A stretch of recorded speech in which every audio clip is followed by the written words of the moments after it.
they got the thing, but I'm just saying, like, I feel like we got the drip. Elements, come express yourself, no matter. First battle back.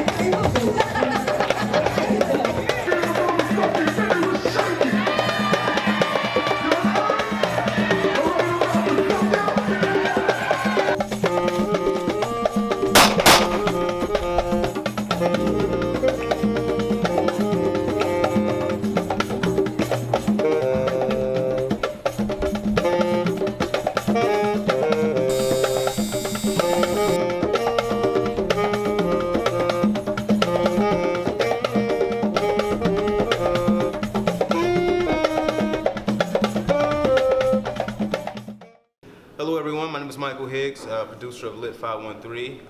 I just want to say thank you to everybody who made the second episode so successful. I definitely appreciate that. We appreciated your likes, your shares, and your views, definitely. I just want to apologize for putting out the third episode so late. We had a busy summer. In fact, this is everything you missed.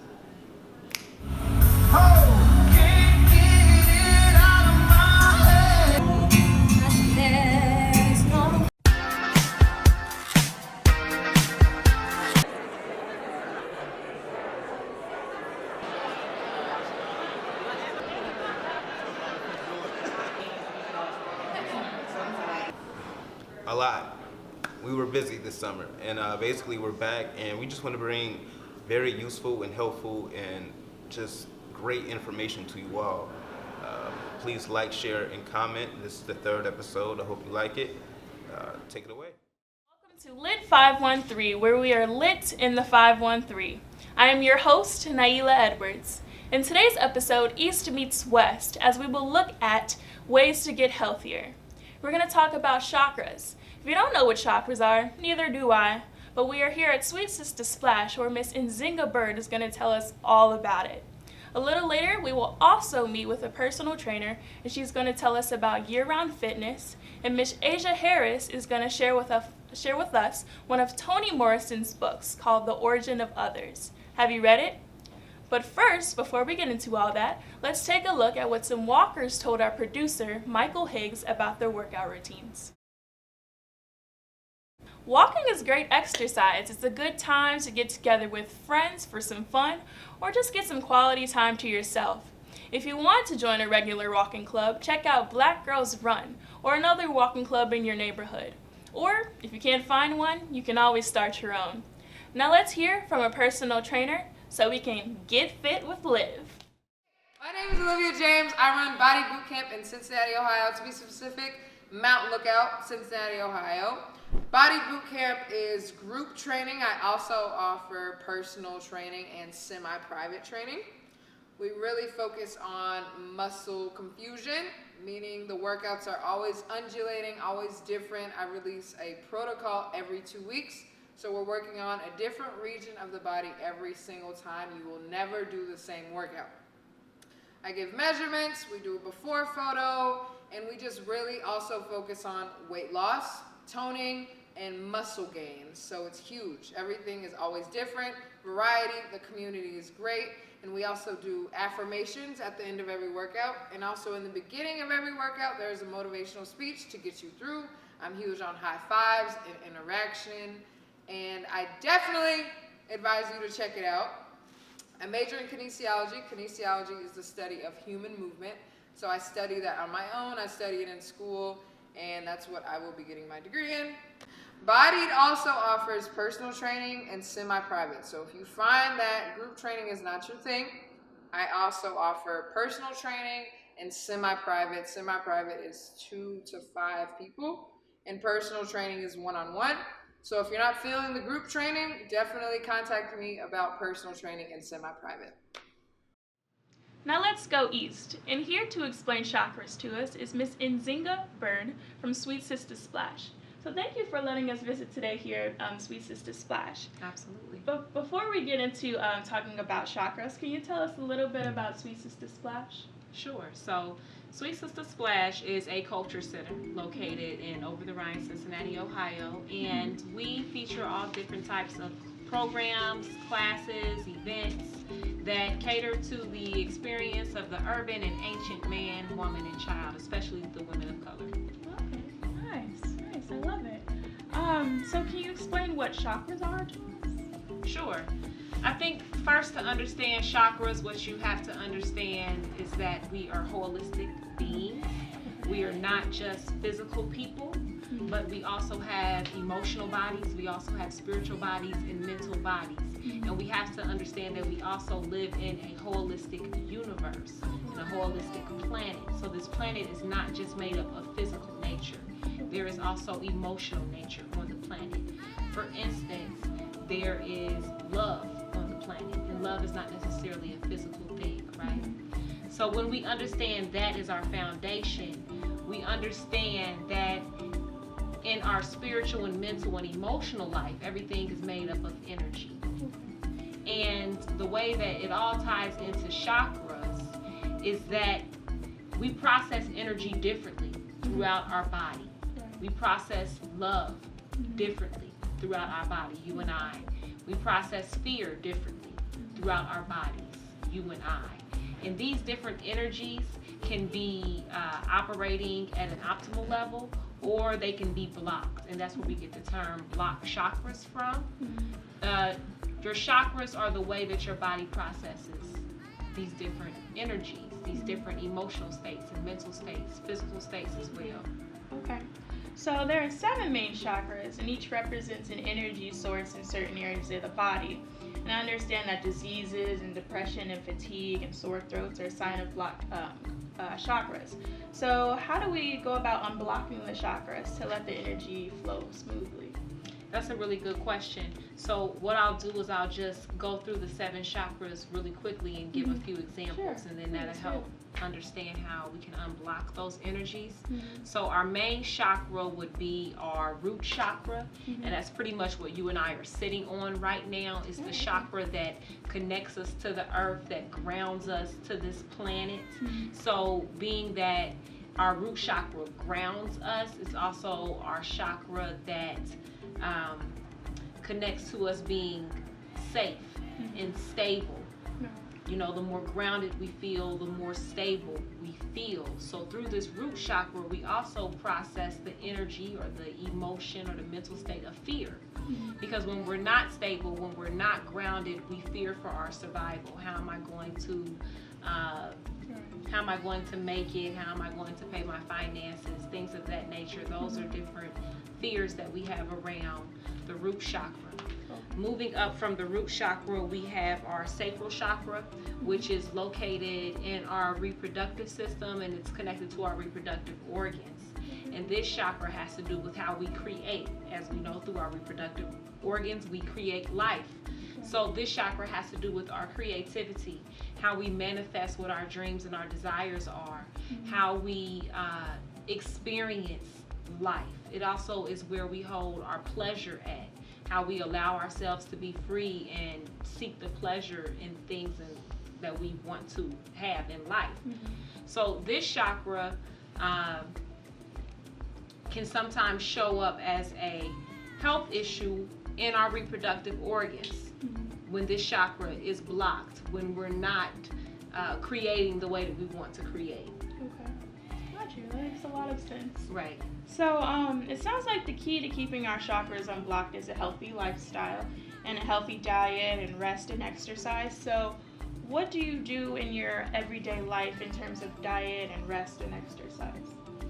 Those things are important when it comes to our chakras, our heart chakra, our throat chakra. Of course, there are certain colors that align with the different chakras. So you talked about the root chakra. The color is red. If you're having root chakra issues, you can eat red foods. You can eat berries. You can eat beets. You can eat red chard, things of those nature. But I always like to emphasize that chakras deal with energy, so we have to get to the root of that energy. Eating red foods, that's a great way to aid that chakra and to help that chakra. But if we have a fear of survival, we have to really explore what our past experience has been with being stable and with being safe. and there may be healing that needs to be done on that level, and that's really what it means to be a holistic person. A lot of times we have different illnesses that show up in our lives, and we only look at it from a physical standpoint, but we don't connect what the emotion and what the mind state to that illness is. Cancer, for example, cancer is clearly a physical thing, but we all know that cancer is birthed from stress, and it's birthed from anger. High blood pressure is something else that's birthed from anger. So we have to look at what our emotional and what our mental and our spiritual bodies are to heal ourselves physically. That's how chakras help us. Got you. I'm really glad that you shared that with us, because I know a lot of people don't really know what chakras are and like what it entails behind it. So I'm definitely glad that you shared that with us. But do you give like classes at Sweet Sistah Splash on chakras or any areas of Eastern medicine? We absolutely do. We have chakras one-on-one once every season, and we also have herbs one-on-one once every season. The stoner party, which is a gemstone and crystal event that we hold here. So we like to have a lot of events that relate to African spirituality, Eastern spirituality, and philosophy and healing. Okay, well, cool. I'm glad you shared that as well, because we will definitely stream some of that information later in the show. So would you please give us your website so we can find out more about chakras and here at Sweet Sistah Splash? I want people to be able to go on there and see what you're all about and see how they can be involved here. Absolutely. So you can follow Sweet Sistah Splash on Facebook, on Instagram, and on Twitter.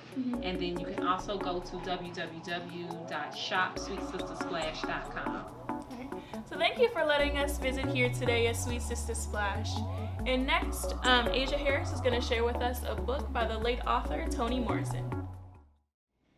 Hello everybody, this is Asia Harris and we're back with another book review. This week we're going to be doing Toni Morrison's book, The Origin of Others. It's one of her latest nonfiction books. It was published in 2017 by Harvard University Press. It's only 111 pages long and it's broken down into 6 different chapters.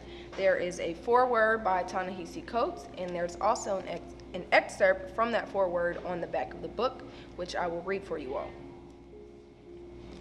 It is impossible to read Morrison's thoughts on belonging, on who fits under the umbrella of society and who does not, without considering our current moment.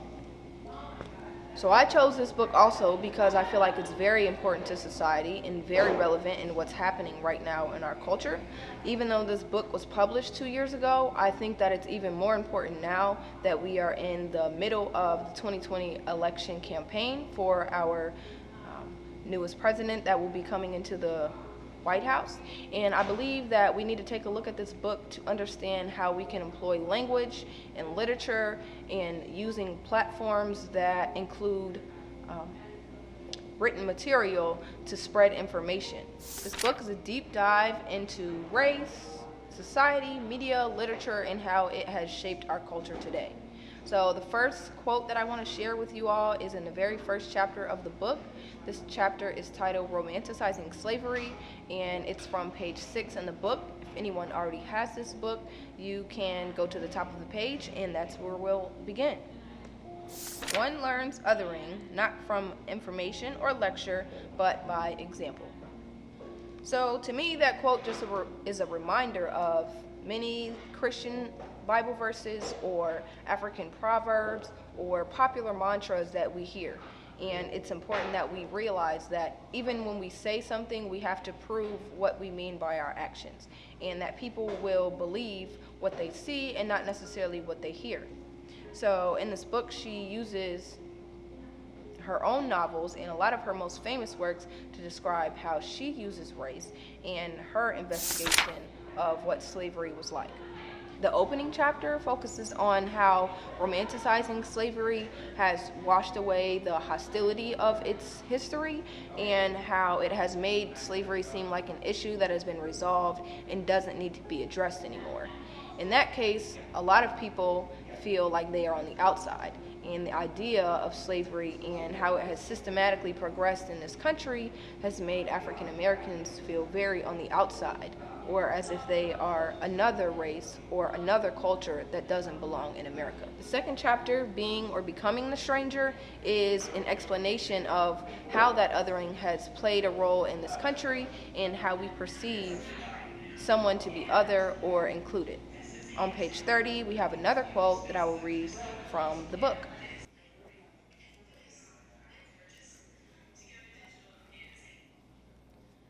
The danger of sympathizing with the stranger is the possibility of becoming a stranger. To lose one's racialized rank is to lose one's own valued and enshrined difference. So to me, this passage highlights the point that we become what we fear, and also reminds me of the quote, "You are what you eat." So if we look at everyone else as someone who is nothing like us and we can't find any commonalities, and we only use fearful ideas to populate our minds and what we think that someone may be, we'll never be able to have the courage to get to know someone because we are constantly in fear. We are constantly stuck on those differences, and we cannot find common ground that make us alike or that make us likable to each other. When we humanize each other, we break down the walls of our differences, and we employ the idea that we are one human race and that we can find common ground, and we can use that common ground to either mend our differences or show each other how to respect our differences.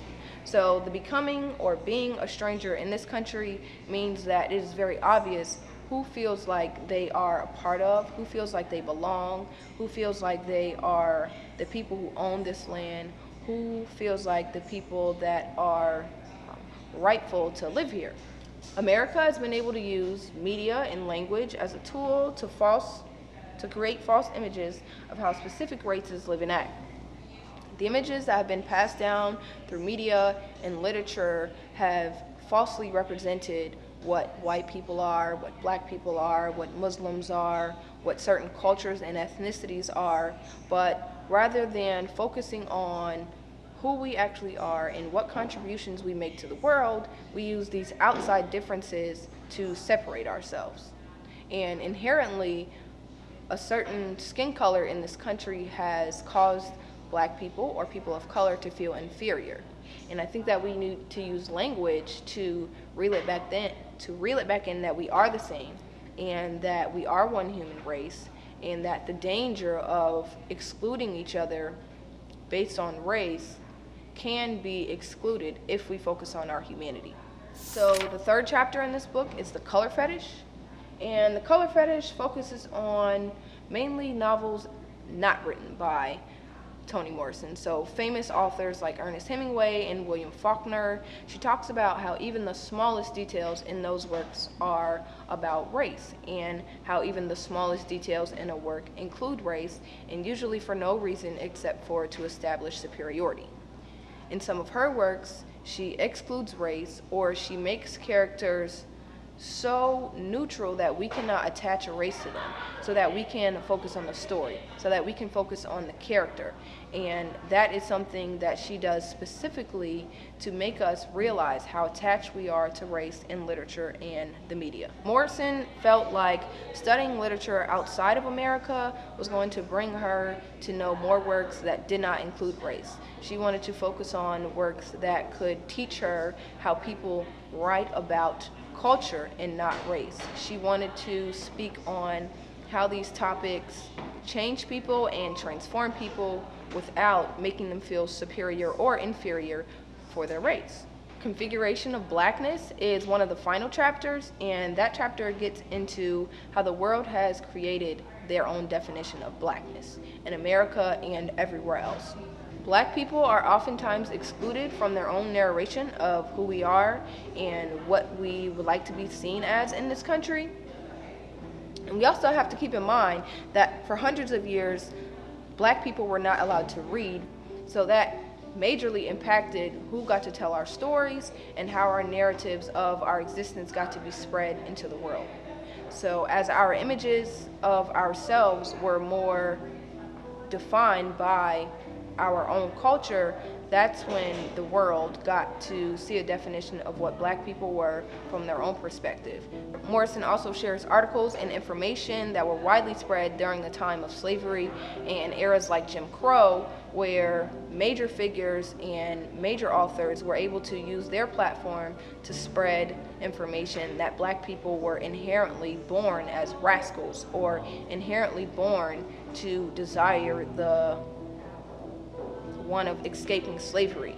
It's natural for someone to not want to be enslaved, but our projection of who we were was that we were bad and that we needed to be enslaved and that we needed help in order to progress our society. Ideas like this have formed our perception of black people in America, and it has molded how black people should function in this country without their own independence. Even if you aren't familiar with Toni Morrison's work, you're going to get a lot of explanations about her perspective on race and literature and why she has chosen to write things the way that she has. She explains how she deliberately has kind of excluded race in some of her works in order for us to focus on the journey of her characters and the humanness of her characters rather than whatever notions we have of their race based around the story or the world that she's put those characters in. In this digital age, it's a reminder for us to be mindful of who we ostracize and who we marginalize and who we consider to be socially acceptable. The book makes us more aware that language is our most powerful tool and resource, and it should be used to spread unity rather than division. I definitely recommend this book, and I believe that it has made me want to go back and reread a lot of Toni Morrison's work to have a better context of her perspective on each of these stories. Thank you for joining us here today at Lit 513. Please go follow us on Facebook at the Cincinnati Herald, like us on Instagram at Cincy Herald, and subscribe to our YouTube page at Herald TV. But I'm going to take a look at some of these natural products here at Sweet Sistah Splash. So we'll see you next time on Lit 513 because we're lit in the 513.